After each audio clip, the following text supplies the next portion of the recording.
ایک معصوم سا چوہا ایک جنگل میں رہتا تھا جس کا نام ٹام تھا۔ دوسری طرف ٹام چاہتا تھا کہ وہ شہر میں جا کر اچھی زندگی گزارے۔ یہاں جنگل میں اس کا دل نہیں لگتا۔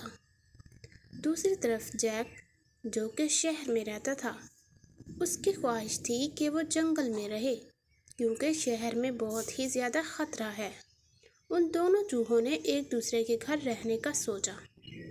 ٹام جو کہ جنگل میں رہتا تھا، اس نے دیکھا کہ شہر میں تو بہت سارے گھر ہیں، کسی بھی گھر میں رہا جا سکتا ہے۔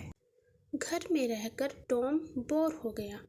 اس نے سوچا کہ کیوں نہ باہر کا رخ کیا جائے۔ جب وہ باہر نکلا تو اسے بہت ہی زیادہ ٹریفک کا سامنا کرنا پڑا۔ وہ بہت گھبرا گیا۔ اس نے دیکھا کہ شاید کسی بھی وقت وہ کسی گاڑی کے نیچے آ کر مر جائے۔ یہ دیکھتے ہی دیکھتے اس نے دیکھا کہ لوگوں کا بہت ہی ہجوم ہے۔ ایسے میں اس کے لیے شہر میں رہنا بہت ہی مشکل ہے۔ وہ سوچنے لگا کہ شہر کی زندگی تو سچ میں ہی مشکل ہے۔ اچھا تو یہ ہے کہ میں جنگل میں رہوں۔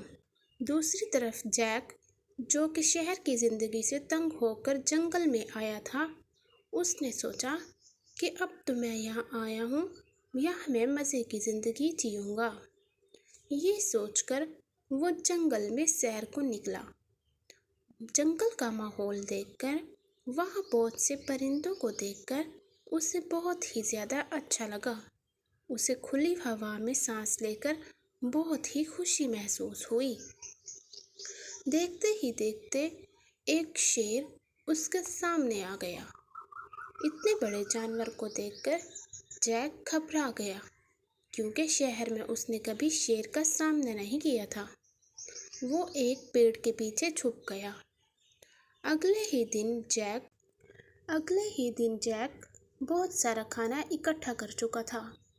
اس نے سوچا کھلی ہوا میں بیٹھ کر کھانے سے بہت اچھا لگے گا۔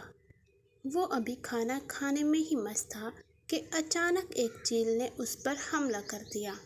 جیک اپنا کھانا چھوڑ کر اپنی جان بچانے کے لیے بھاگا۔